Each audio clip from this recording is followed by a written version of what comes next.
ओम श्री परमात्मे नमः। ओम नमो भगवते वासुदेवाय। ओम नमो भगवते वासुदेवाय। ओम नमो भगवते वासुदेवाय। ओम नमो भगवते वासुदेवाय। श्रीमद्भागवत महापुराण प्रथम स्कंद 10वां अध्याय।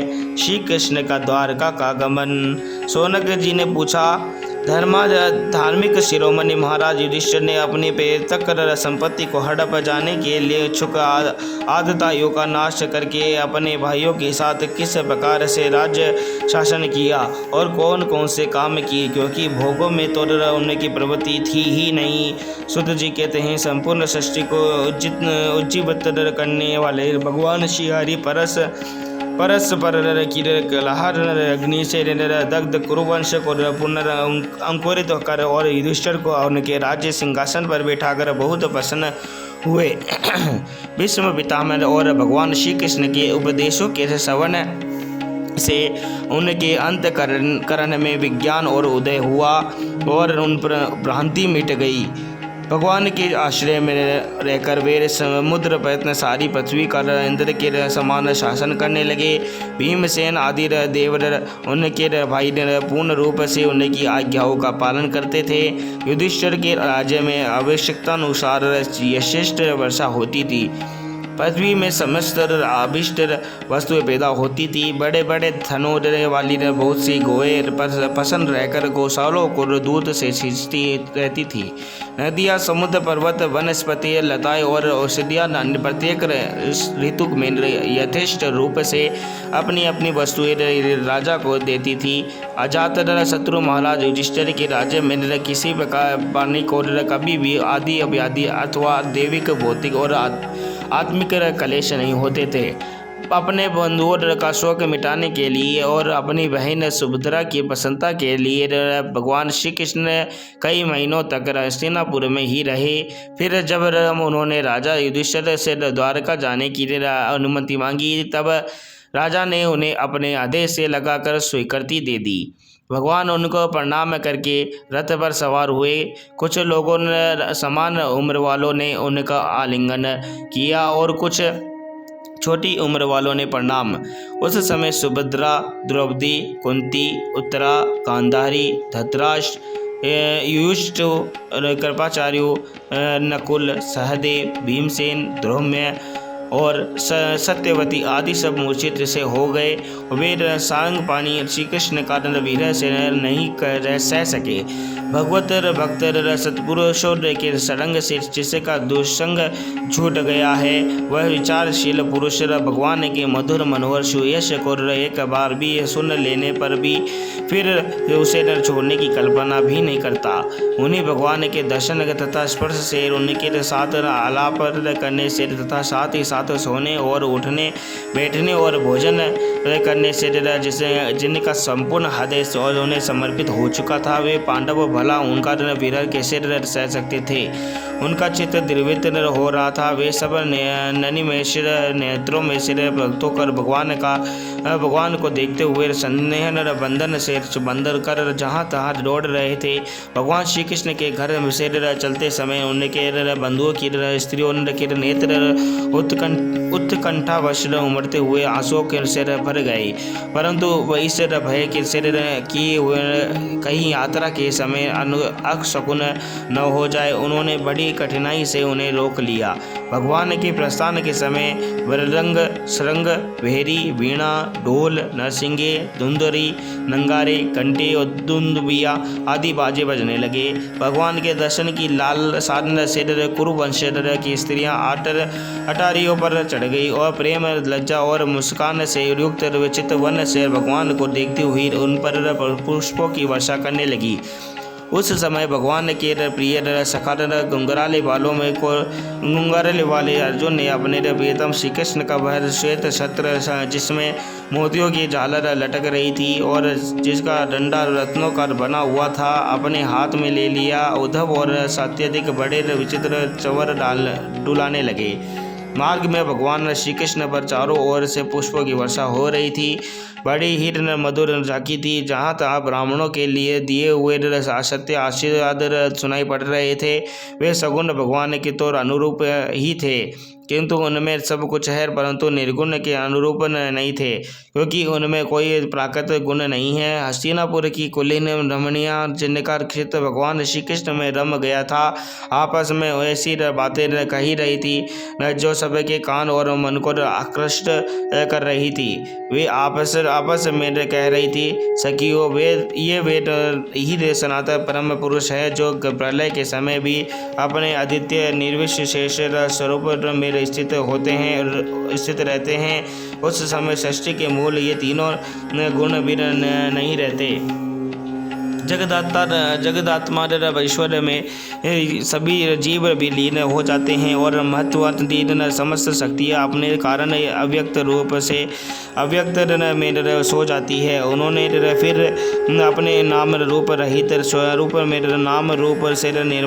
नाम रूप के निर्माण की इच्छा की तथा अपनी काल शक्ति से प्रेरित प्रकृति का जो सूर्य के अंशभूत जीव को मोहित कर लेती है और सृष्टि की रचना में प्रवृत्त रहती है, अनुसरण किया और व्यवहार के लिए वेदादि शस्त्रों की रचना की।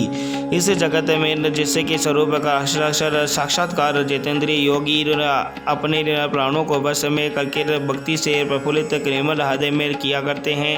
ये श्री कृष्ण वही साक्षात परम ब्रह्म है। वास्तव में इन्हीं की भक्ति से अंतकरण की पूर्ण शुद्धि हो जा सकती है, योगादि के द्वारा नहीं न सकीर। वास्तव में ये वही है जिनकी सुंदर लीलाएं कर गायन वेदों में और दूसरे गोपनीय शास्त्रों में व्यास जी रहस्यवादी ऋषियों ने किया है, जो एक अद्वितीय ईश्वर है और अपनी लीला से जगत की सृष्टि पालन तथा संहार करते हैं, परंतु उनमें आसक्त नहीं होते। जब तामसी बुद्धि वाले राजा अधर्म से अपना लपेट पालने लगते हैं, तब ये ही सत्व गुण को स्वीकार कर ऐश्वर्य सत्य रित्य दया और यश प्रकट करते और संसार के कल्याण के लिए युग युग में अनेकों अवतार धारण करते हैं। अहो, अब यह यदुवंश परम प्रशंसनीय है, क्योंकि लक्ष्मीपति पुरुषोत्तम श्री कृष्ण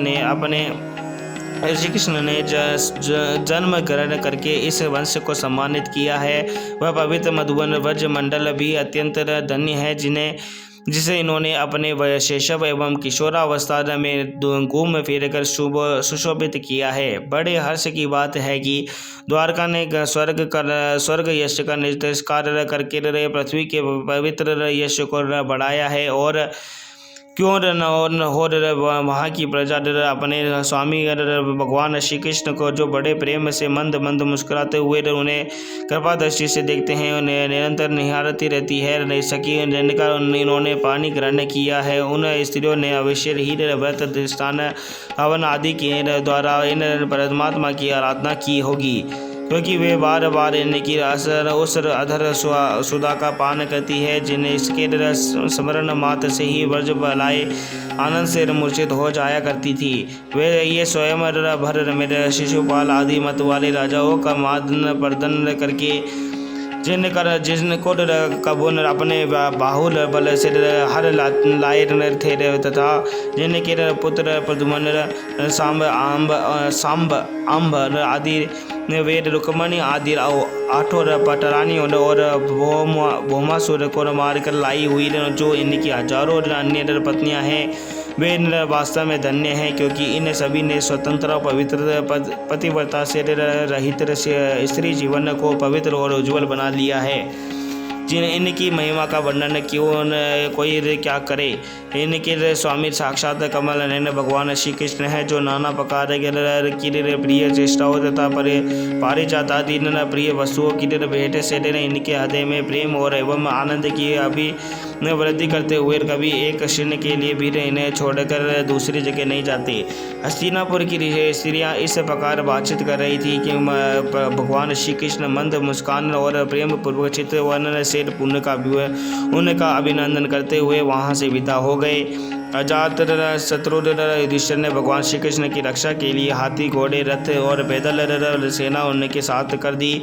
उन्हें स्नेहवश यह शंका हो गई थी आई थी कि कहीं रास्ते में शत्रुघ्न इन पर आक्रमण न कर दे। सुदृढ़ प्रेम के कारण कुरुवंशी पांडव भगवान के साथ बहुत दूर तक चले गए। वे लोग उस समय भावी विरह से व्याकुल हो रहे थे।